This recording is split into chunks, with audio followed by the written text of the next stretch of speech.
If you're watching this, maybe you felt something isn't right about what you were taught. The stories don't add up. The history doesn't match. I've been there, and Spinoza gave me the answers. Stay with me to the end. Every week, millions of people enter a small enclosed space, lower their voices, and confess their sins to a priest. They do this believing it is a sacrament, something instituted by Jesus himself, something apostolic, something sacred in the original sense, handed down directly from the source. It wasn't. The ritual of private auricular confession, the practice of confessing your sins to a priest in private, receiving absolution, did not come from Jesus. It did not come from the apostles. It was not practiced in the church for the first 600 years of Christian history. And when it finally was formalized as mandatory, that did not happen until the year 1215, more than 1200 years after the death of Jesus, by a council of bishops who were, and this is the part the institution will never say plainly, essentially legislating a practice into mandatory existence precisely because, without legislation, many Christians were simply not doing it.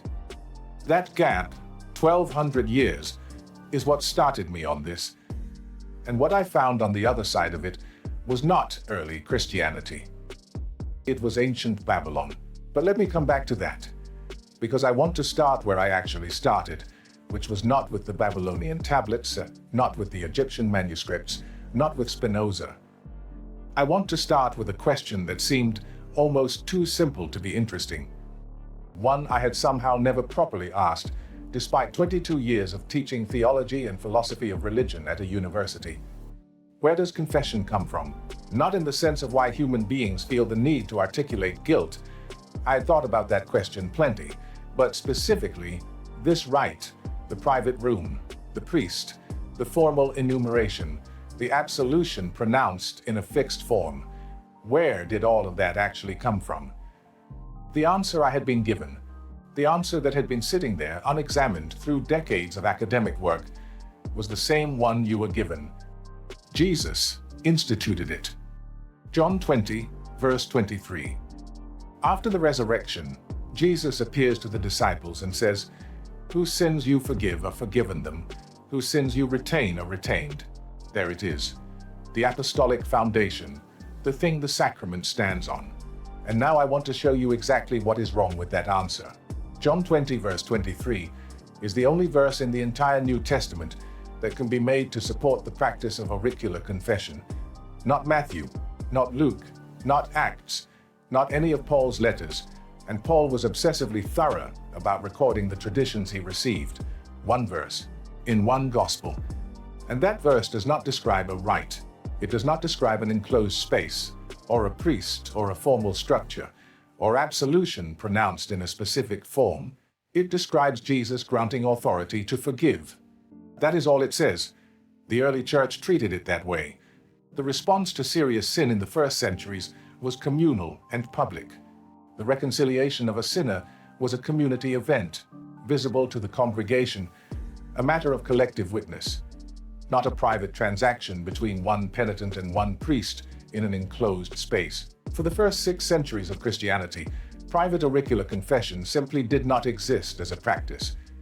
The documents do not support it. The historical record is unambiguous on this point. And here is where it gets more specific. Here is the number that stopped me cold when I first properly confronted it. 1215, the year of the Fourth Lateran Council, Canon 21, the decree that made confession obligatory. Every Catholic Christian must confess their sins at least once a year to their own priest. Must. Mandated by ecclesiastical law. Enforceable. Binding. Historians who work on this council, and some of them are not critics of the church, some of them have spent careers working within the institutional tradition, have described Canon 21 as perhaps the most consequential piece of legislation in the entire history of the Western Church. That is a remarkable claim to make about a law, but there is a reason they make it. If confession were genuinely apostolic, if it had been practiced continuously from the time of Jesus, embedded in the life of every Christian community for 12 centuries, then you would not need to legislate it in 1215. You would not need to make it mandatory. Things that have been practiced continuously for 1200 years do not require a council decree to ensure their survival. They continue because they are already there, already embedded, already unthinkable to abandon. The mandatory legislation is not evidence of continuous apostolic tradition. It is, in a precise and uncomfortable sense, evidence of its absence. And that is where I needed to go. If the practice was not there in the first 6 centuries, and not established firmly enough to survive without compulsion in the 13th, then where did it come from? The answer, when you follow the documentary record backward, begins in Ireland. Not Palestine, not the Levant, not anywhere near the world of the New Testament. Ireland. In the 6th century, on the western edge of Europe, in monastic communities that had developed in relative isolation from the continental church, Celtic monks began experimenting with a form of private confession. The monasteries associated with figures like Columbanus, who traveled from Ireland to the European continent, carrying this practice with him like tools in a bag. The tradition associated with Cummian, who composed one of the earliest surviving examples of what scholars call a penitential, a handbook, a manual for confessors. These penitentials are extraordinary documents, and deeply strange once you understand what you are reading. They are essentially tariff books, lists of sins organized by category, severity, and the social status of the sinner. If a layman commits this transgression, the penance is 40 days on bread and water. If a priest commits the same sin, longer, because the priest's transgression is compounded by his responsibility. If a bishop, longer still. If the sin was intentional, the tariff is higher. If inadvertent, reduced. Theft, murder, adultery, oath-breaking, envy, pride, each category with its corresponding spiritual obligation. No one was building this system from apostolic precedent.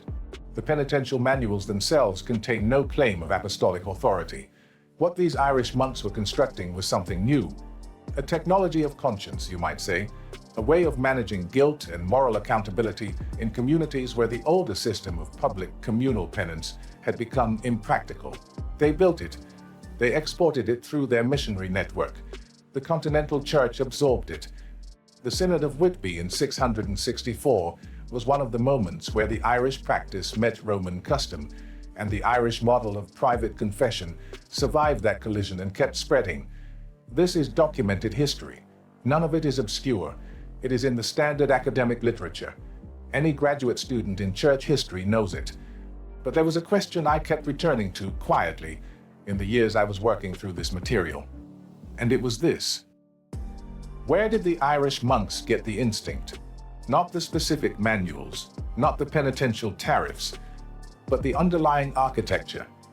The idea that you enumerate your sins to a mediating figure, receive a prescribed response, and leave with your status changed. Where does that come from? And is the 6th century really where this story begins? I want to tell you something I have not spoken about publicly. In the late 1990s, I had been working for 2 years on a comparative study. I had been mapping the Irish penitentials against Mesopotamian ritual texts, against Babylonian incantation series that described confession practices from more than 1,000 years before Christianity. I thought what I had found was significant enough to submit for publication. I sent an article to an academic journal, a serious peer-reviewed journal of theology, not a fringe publication, a journal I had published in before. The response I received was not primarily academic, it was institutional. The editor wrote, and I still remember the phrasing almost exactly because I've turned it over in my mind many times since, that the comparative argument I was making, while interesting, was one that could be, and I am quoting here, distressing for readers who practice the faith. I want to stay with that phrase for a moment. Distressing for readers who practice the faith. Not that my argument was wrong, not that my evidence was insufficient, not that my methodology was flawed. Those would have been useful objections. Those would have pointed me towards something I could address and correct. Distressing for readers who practice the faith. It was January. I was in my study in Norwich, the kind of English January afternoon where the light gives up entirely by 3:30, and you find yourself sitting under artificial light by 4 o'clock, vaguely surprised that the day has already ended. The letter had arrived that morning, This was still the era of paper correspondence, and it had been sitting on my desk all day while I tried to understand what I was actually reading. I rewrote the article. I softened the comparative claims. I buried the most direct implications under several additional layers of academic qualification. I submitted again. A different objection came back. I rewrote a second time. 3 months later, a third objection arrived, structurally similar to the first, phrased differently. I sat at my desk in January once more, a full 18 months after the original submission, holding a third letter. And I understood then that no version of this argument would find a home in that journal. I withdrew the article, filed it, moved on to other work, but the question stayed with me. And the question was this: why would a scholarly argument about the historical origins of a religious practice require the suppression of its most direct implications? Why would the comparative evidence be, in the editor's careful phrase, distressing? There is only one answer that holds, and it is the answer Spinoza gave 350 years before I sent that submission. But I need to show you what the evidence actually says before I can show you what Spinoza saw, because the trail does not end in Ireland, it ends in Babylon, and before that in Egypt. Now forget the 6th century entirely. Take the calendar back to 1550 years before the Common Era. Egypt, the 18th dynasty, the time of Hatshepsut. In that period, the Egyptians were assembling a collection of texts that would eventually be called, by the scholars who catalogued them, the Book of the Dead. A funerary collection, instructions for navigating the afterlife, spells, prayers, rituals, things a dead person would need to know. Chapter 125, spell 125 in the Egyptological numbering. The negative confession, that is what the Egyptologists call it. Not confession in the sense of admitting sins, but in the sense of formally enumerating before a divine audience the things you have not done, the transgressions you did not commit. The setting is the Hall of Two Truths. 42 divine judges are present. The dead person stands before them and speaks, addressing each judge individually, declaring their innocence of a specific category of moral offense. I have not stolen. I have not murdered. I have not committed fraud. I have not spoken words of anger without cause. I have not caused suffering to another person's animals. I have not spoken falsehood in the place of worship. 42 declarations, one by one, before 42 judges. The structure of what I am describing is this. A person stands before figures of divine authority, enumerates moral categories in a formal and structured way, seeks ritual acknowledgement that they have been heard and weighed. And then I need you to see what comes later, because something much more specific waits. I was working late one evening, considerably later than I should have been, in my study in Norwich. The brass lamp on the corner of my desk was casting its familiar yellowish light. 2 documents were open in front of me, side by side on the cleared space between the piles.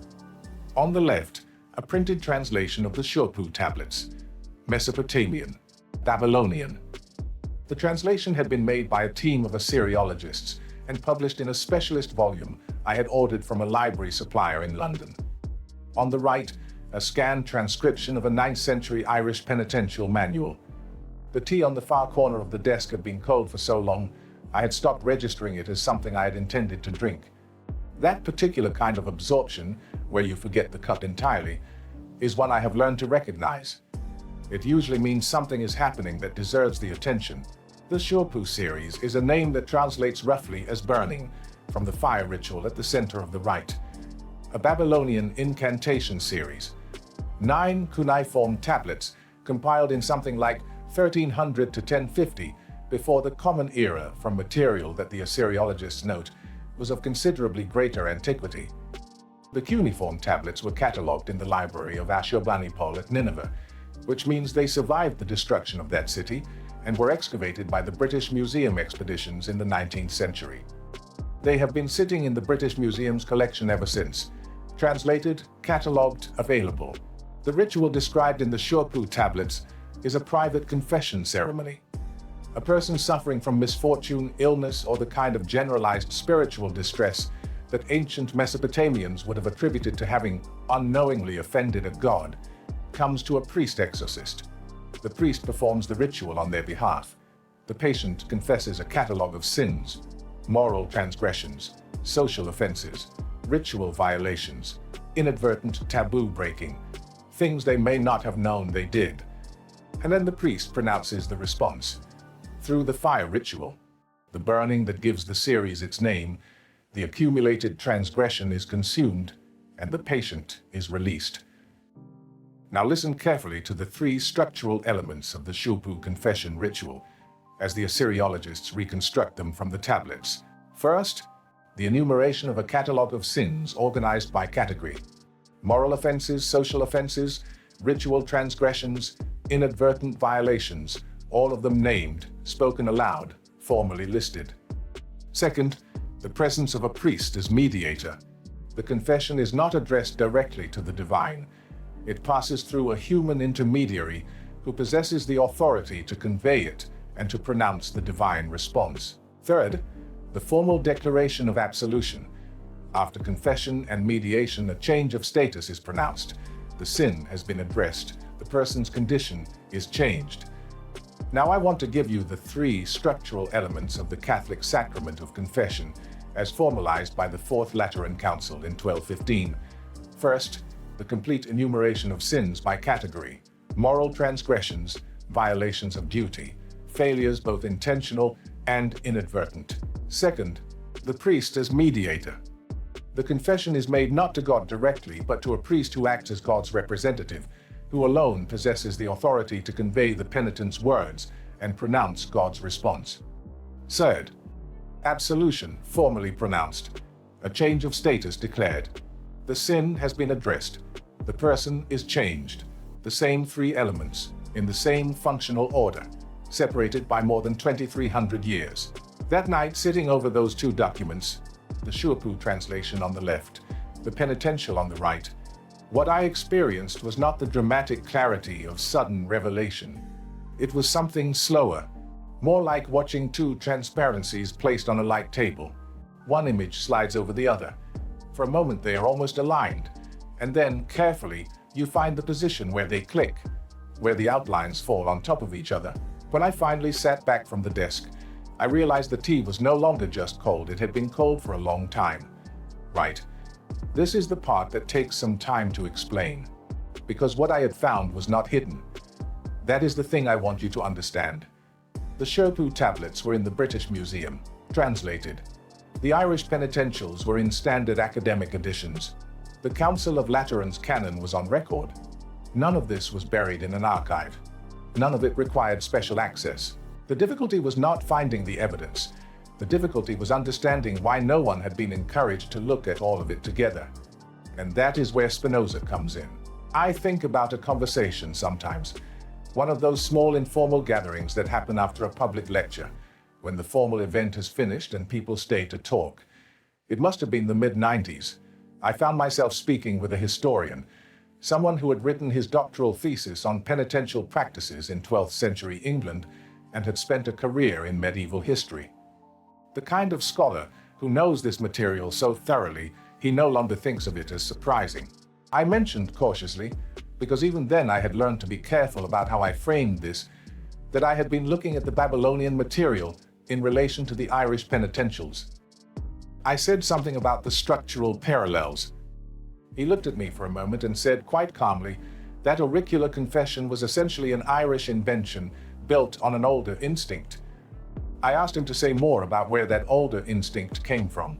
He shrugged very slightly. He said, "Who knows where it really begins? You'd have to trace it back to where it actually starts. Most people prefer not to." Then he picked up another drink, and the conversation ended. I have thought about that exchange many times. The casualness of it. The way the observation seemed so obvious to him that he could dismiss it in 2 sentences.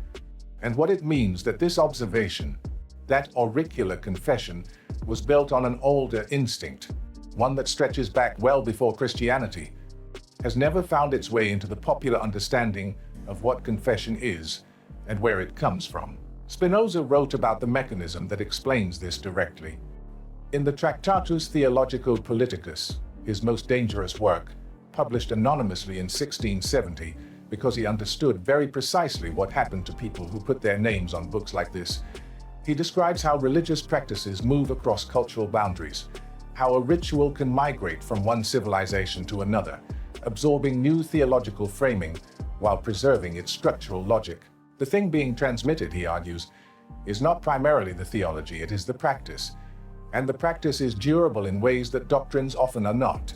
In the 5th chapter of the Tractatus, Spinoza traces the period of the Babylonian exile, 586 before the Common Era, as one of the crucial moments when the Israelite tradition absorbed Mesopotamian practices into its own ceremonial structure. The exile lasted decades. The community lived inside Babylonian religious culture. Cultural transmission under those conditions is not a matter of choice. It is what happens when civilizations occupy the same space for long enough. What Spinoza saw, and it took me longer than it should have to fully grasp what he was pointing at, was the mechanism by which this kind of cultural transmission gets suppressed once an institution has claimed exclusive ownership of the practice it inherited. Think about it from the institutional position. The Church has spent centuries presenting confession as a sacrament instituted by Jesus, apostolic in origin. The claim rests entirely on a specific chain of custody. Jesus to the apostles to the Church, unbroken.